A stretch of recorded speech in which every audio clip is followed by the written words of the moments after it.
Bonjour, bonjour mes chers abonnés, bonjour tout le monde, partout où vous soyez, bonjour, bonsoir. Donc mes chers abonnés, me voilà de retour après 2 petits mois d'absence, me voilà de retour encore voilà pour vous faire pour vous faire du bien, pour parler de différents sujets. Et n'oubliez pas de s'abonner à ma page, de liker ma page, de partager massivement. Donc voilà, abonnez-vous, abonnez-vous, abonnez-vous. Alors mes chers abonnés, aujourd'hui nous allons parler de pardon dans un couple. Nous allons parler de pardon dans un couple. Pardon dû à quoi? Les pardons dus à l'infidélité dans un couple. Voilà, voilà.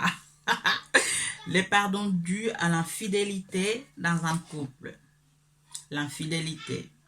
Donc l'homme, ça marche dans les deux sens, hein, je précise, pas seulement les hommes. C'est vrai c'est beaucoup plus les hommes qui trompent leurs femmes, mais il y a aussi des femmes qui trompent leurs maris et leurs hommes. Alors moi, aujourd'hui, mon sujet, c'est le pardon dans un couple. Donc, mes chers abonnés, likez, abonnez-vous, abonnez-vous. Si vous avez des commentaires à faire, n'hésitez pas, faites-les, partagez. Donc, voilà, c'est la chaîne dédiée pour vous. Partagez massivement. Alors, pardon, dans un couple, euh, vous avez découvert que votre mari vous trompe ou vous a trompé quelques temps plus tard, vous arrivez à pardonner facilement ou qu'est-ce que vous avez mis en place pour pardonner ou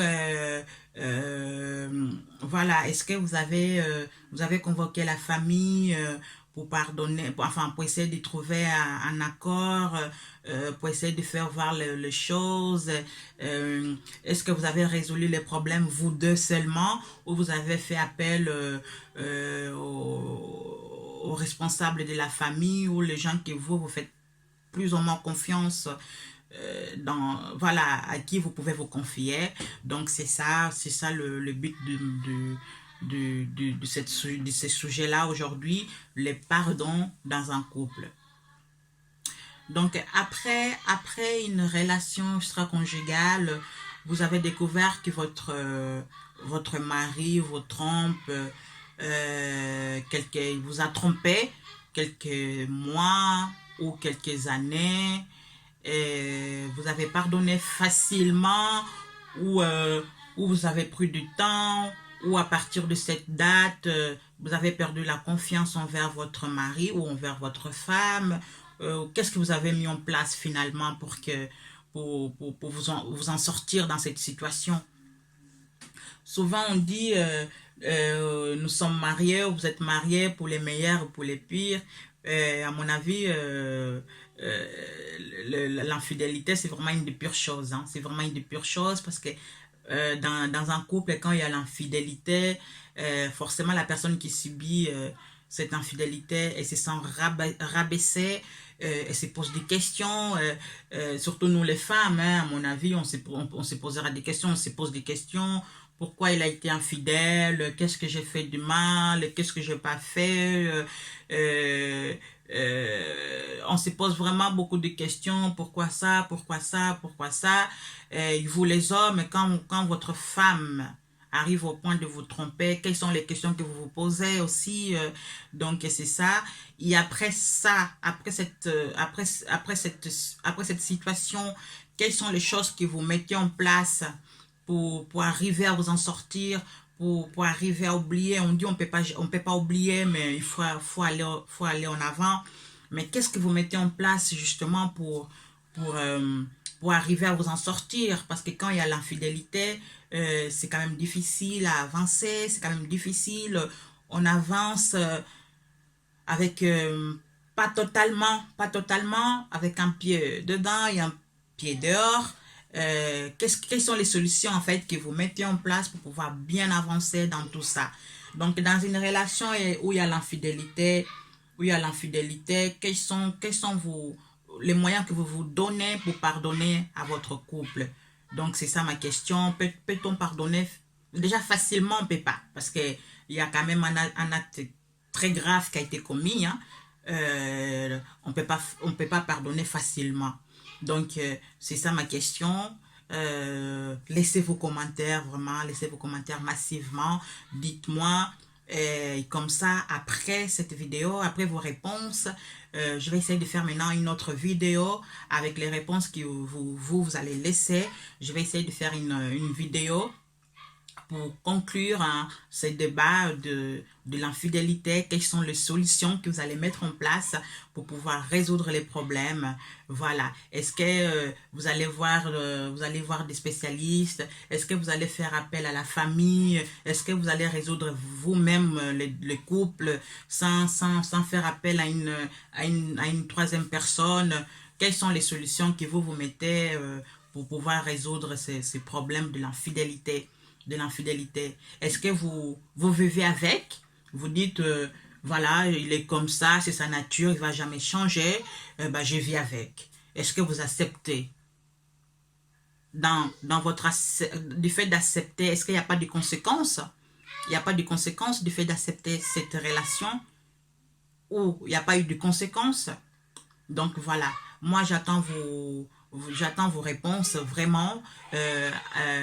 Laissez-moi vos réponses et à travers ça, bah, je vais faire une prochaine vidéo et faire une conclusion de tout ce que vous allez pouvoir m'écrire, tout ça. Donc le thème aujourd'hui, c'est l'infidélité. Peut-on pardonner à l'infidélité? Comment? Pourquoi? Et quelles sont les choses que vous allez mettre en place pour pouvoir vous en sortir.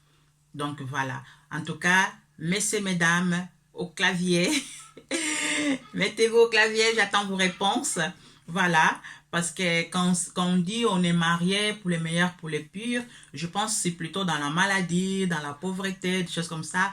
Mais quand il y a l'infidélité, je pense que ça fait très mal. Je pense que ça doit faire vraiment très mal. Voilà, on dit, faut jamais faire ce que vous n'aimerez pas qu'on vous fasse. Et je pense arriver à ces points, c'est vraiment un manque de respect. Même souvent les hommes, vous allez dire, c'est notre nature. Mais bon, votre nature, vous avez décidé de vous marier. Hein? Est-ce qu'il y a quelque chose qui a déclenché ça? Est-ce qu'il y a quelque chose qui a déclenché ça? Ça va pas à la maison? Qu'est-ce qui se passe? Je pense qu'il y a toujours un petit élément déclencheur. Donc voilà, j'attends votre réponse. S'il vous plaît, écrivez-moi massivement. Laissez vos commentaires massivement. Et à travers vos commentaires, je vais lire, je vais prendre tout en considération. Et par la suite, je vais faire une autre vidéo. Et avec la réponse, avec vos réponses que vous allez laisser. Si on peut, oui, pardonner dans une relation. Comment? Pourquoi il continue à avancer ou pas du tout. Est-ce que l'infidélité peut complètement briser les mariages? C'est ça. Donc, mes chers abonnés, j'attends vos réponses. Partagez, partagez, partagez. Il y a beaucoup de gens peut-être qui sont dans cette situation, qui aimeraient aussi partager, aimeraient aussi lire, aimeraient aussi avoir vos témoignages justement, qu'ils n'arrivent pas à s'en sortir. Ils ont peut-être personne pour se confier dans ce genre de situation parce que l'infidélité, elle touche quand même notre intimité. Donc, c'est pas facile d'aller aborder ces sujets aux gens de l'extérieur, que ma femme est l'infidèle, mon mari est l'infidèle. Donc, qu'est-ce que vous mettez en place pour ça, pour résoudre cette situation et continuer d'avancer? C'est de continuer d'avancer sans penser encore au passé, de se dire que la porte du passé elle est fermée, on avance. Bah, j'attends vraiment la réponse. Plein de bonnes choses à vous, mes chers abonnés. J'attends la suite. Abonnez-vous massivement, partagez, commentez. Vraiment, et surtout prenez soin de vous parce que le virus il est toujours là. N'oubliez pas de porter les masques. N'oubliez pas de vous laver les mains régulièrement. Plein de bonnes choses, mes chers abonnés. Je viendrai dans quelques jours pour conclure. À bientôt. Merci.